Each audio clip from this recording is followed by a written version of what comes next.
هەیە بۆ کەسایەتیانە. لە سلێمانی ڕێکخراوی تایبەت بە نابینایان خزمەت بۆ کەسانە دەکات کە بیناییان لەدەستداوە.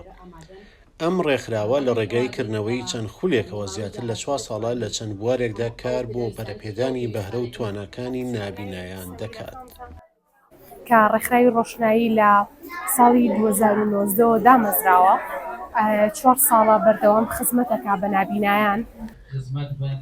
لەبەر ئەوەی لە کوردستان وەک پێویست خزمەت بە خاوەن پێداویستی تایبەتەکان ناکرێت، ئەمە کاری خێزانەکانی قورستر کرد. هەموو ئەو کەسە دڵسۆز و دڵسپیانەی ئەم شارە کە کاگەحمەی شێخ چۆن لە سەردەمی زووە ڕازگویانە خزمەتی بە نابینایان کرد و نابینایانی خستە سەر پێی خۆیان و هەلی کاری بۆ ڕەقسانن، هەر لە مەولود و پرسە و ناونان و هەموو ئەو شتە ئاین و مەراسیمە ئاینانی کە هەبووە هەمووی بە نابینا سپارد و نابینا کەساتی کە وەکو مێژووی ئەم شارە کەساتێکی بەهێز و جوان دەرکەوتن و خۆشەویست بوون بۆیە تا ئەم ڕۆژ خەڵکێکە نابیناک دەچینە کابینە ڕێزی لێگرێەوە بە خاوەنی قورئانی پیرۆزی زانێکە کەلامی خوای لەبەر بێ، بەڵام ئەمڕۆ تەنانەت ئەو پیشەش لە نابینان سەندراوەتەوە.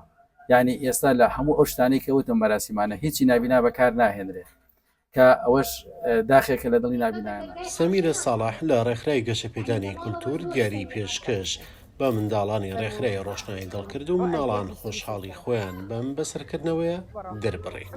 بێشم شایەتی ئەوەن کە چەند ڕازگوانە لەگەڵ ئێوەیان و هەنەرخانیش مامۆستا هەنەر کە خۆی زانێت چەندێک ئێمە پێکەوە کارمان کردووە، بەڵام ئیشاڵڵاش لە داهاتووکی نزیکە من لە ساسە بڵێ نێوتان پێدەم کە زۆرترین پێداویستەکانتان هەر لە ڕووی چاکردنی بیناکەتانەوە لە ڕووی پێداویستی ناوخۆییەوە و لەوانەی کە پێویستی ڕۆژانەتانە لە دووری خول و دەورەکانەوە ئێمە بۆتان داگیر. ڕێکخراوی ڕۆشنایی دڵە بۆ خزمەتی تایبەت بە نابینایان لە 16/12/2019 دامەزراوە، ڕێکخراوێکی قازانجنەویستە و خزمەت بە نابینایان دەکات.